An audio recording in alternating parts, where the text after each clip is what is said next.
राधे राधे। ये मेरी पुस्तक है भागवत प्रेम, भागवत में प्रेम। और ये पुस्तक मेरे द्वारा लिखित है और इसमें राधा कृष्ण का प्रेम, माँ यशोदा का प्रेम, वात्सल्य प्रेम, मीरा की भक्ति और सबके चरित्रों के विषय से मैंने इसमें अवगत कराया हुआ है। क्योंकि भक्ति क्या है, भक्ति शब्द की परिभाषा क्या है। सब मुझसे पूछते हैं कि आपने भक्ति में कैसे प्रवेश किया, आप भक्ति में कैसे आई, आपने ऐसे कैसे लिखना शुरू किया। क्योंकि ये एक साधारण विषय नहीं है कि भाई भक्ति कर लिया और हमने बुक्स लिख ली और भागवत जी में पढ़ाई कर ली। इसके लिए बहुत ज़्यादा मेहनत तपस्या करने की ज़रूरत होती है, तब हम जाकर इसकी परिभाषा को जान जाते हैं और पहचान पाते हैं। आज मैं आपको एक ऐसे प्रश्न से अवगत कराना चाहती हूँ जिसने मेरे को, इस प्रश्न ने ही मुझे भक्ति में प्रवेश किया। एक बार मैं भगवान की पूजा पाठ किया करती थी, आज से 15-20 साल पहले। किसी ने मेरी भक्ति को बहुत ठेस पहुंचाई, ऐसी ठेस पहुंचाई कि मेरे हृदय से एक क्वेश्चन निकला कि भक्ति शब्द क्या होता है या भक्ति शब्द की परिभाषा क्या होती है। ये कोई नहीं जानता है और ना ही कोई समझ सकता है। आज मैं आपको भक्ति शब्द की भाषा से अवगत कराना चाहती हूँ। भगवान की भक्ति की क्या परिभाषा होती है ये कोई नहीं जानता, लेकिन मेरे मन के अनुसार भगवान की भक्ति ऐसी होती है जो दिल की गहराइयों से निकलती है। ऐसी गहराई होती है जो भी गलत बात भक्ति को पसंद नहीं होती या भक्ति पूर्ण मन को ठेस पहुंचाती है, उस मन या हृदय को विचलित कर देती है। और जब तक वो भक्तिपूर्ण हृदय उस बुराई को ख़त्म ना करे या भक्तिपूर्ण हमारा जो हृदय होता है उस बुराई का अंत करता है, तो उसी हृदय को गलत ठहराया जाता है।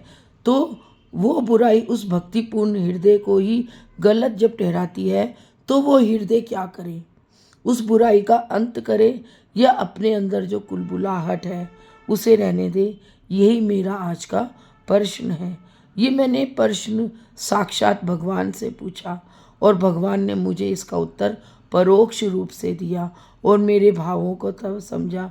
तभी उन्होंने भक्ति की परिभाषा के साथ साथ भक्त की परिभाषा क्या होनी चाहिए ये भी मेरे को बताई। अब भक्ति तो उद्धव गोपियों से सीख कर आ गए, लेकिन भक्ति से पहले जो जीव है या भक्त की परिभाषा क्या है, आज इस कलयुग में बहुत ही अहम और औचित्यपूर्ण तथ्य है। जैसे आज कोई जीव अपने विचारों से, अपने प्रेम से, अपने भावों से अपने को पूर्ण रूप से जब भगवान को समर्पित हो जाता है तो वो जीव बनता है भक्त। अब भगवान जीव को अपनी भक्ति और प्रेम में कैसे प्रदान करता है ये विषय तो विचारणीय है। क्योंकि आज इस कलयुग में जब कोई जीव भगवान की भक्ति करता है तो दुनिया उसे बुरा ठहराती है, उसे भला बुरा ठहराती है। अरे सोचो समझो, ये विषय बहुत गंभीर विषय है, क्योंकि बगैर भक्ति के हर जीव का कोई औचित्य नहीं है। भक्ति भक्त, भक्ति भक्त भगवान, भगवान उत्पन्नस्य भक्त, भक्तम हृदयम उत्पन्नस्य भक्ति, तदेव भक्ति विशेषतया भक्ति, तदेव भगवानस्य निकटः भक्ति, भक्ति स्वाभस्य कोमलः सचारिता, जीवः नाहि वजूदा भक्ति एवं भक्तः, अतः जीवा वजूद तदेव भक्ति प्रेम भक्तम हृदयम भगवानस्यम प्रज्वलितः ज्योतः भक्ति प्रज्वलिता भक्तम हृदयम भक्ति। इसका अर्थ है जब भगवान के द्वारा भक्त के हृदय में भक्ति उत्पन्न होती है तो वो भक्ति ही सर्वोपरि होती है।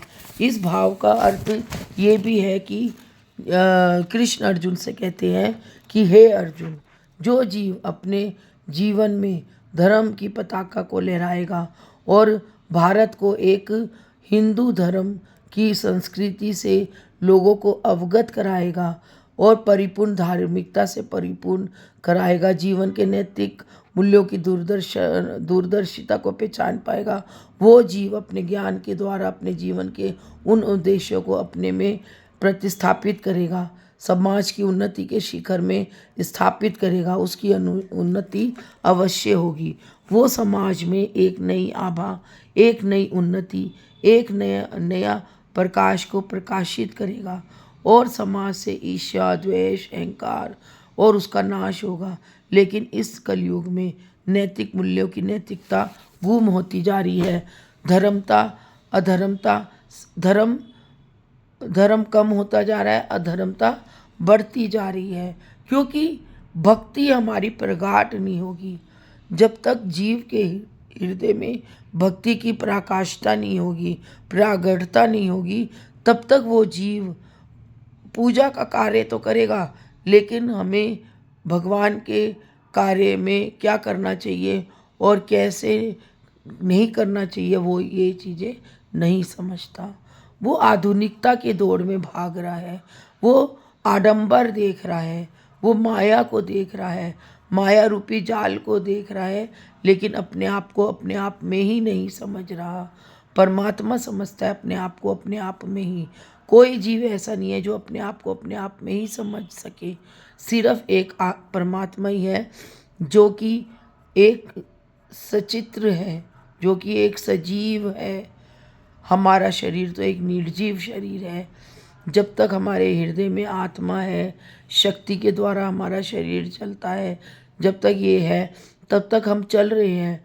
जब तक हमारे ऊपर परमात्मा का आदेश है, तो इन सबको संचारित कौन करती है? इन सबको संचारित हमारी राधा रानी करती है। भक्ति कौन प्रदान करता है? भक्ति की प्रदाता कौन है?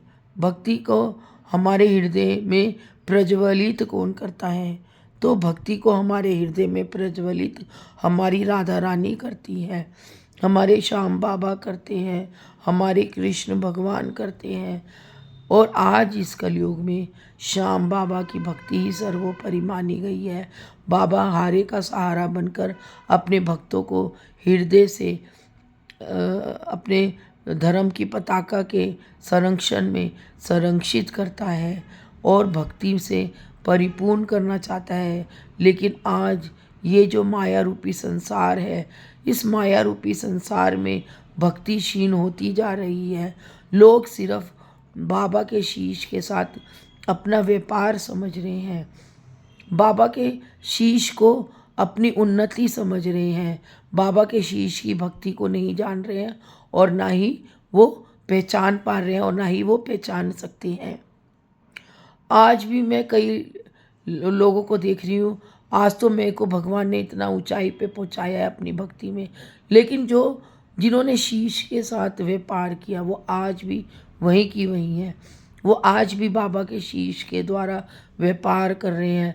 आज भी शीश के जरिए वो सोचते हैं कि हम ये कर ले, आडंबर कर ले, हम भौतिक साधनों के द्वारा सबको अपनी तरफ आकर्षित कर ले। ये कोई भक्ति नहीं होती, ये आकर्षण बाबा के शीश की तरफ देखो। आकर्षण क्या है? बाबा के शीश में आकर्षण देखो। बाबा का जो शीश है वो एक चुंबकीय शक्ति है, एक चुंबकीय भक्ति है।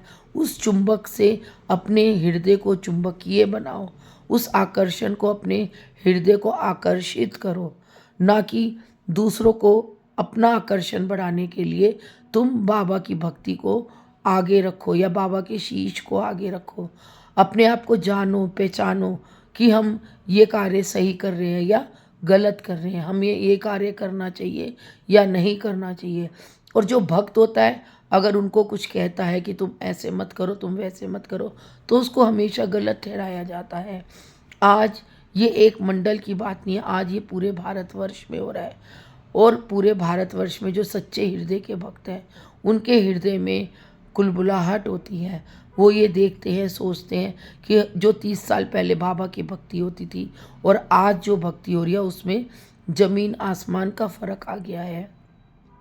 और आने वाले समय में जो आने वाले लोग हैं वो इस समय की भक्ति देखेंगे तो वो आगे जाकर और ज़्यादा माया में फंसेंगे। तो लोगों को आने वाले समय में लोग भगवान को नहीं मानेंगे, सिर्फ माया को ज़्यादा मानेंगे। तभी तो जैसे जैसे समय का चक्र बढ़ता जा रहा है, कलयुग भी बढ़ता जा रहा है। आज के लिए इतना। राधे राधे।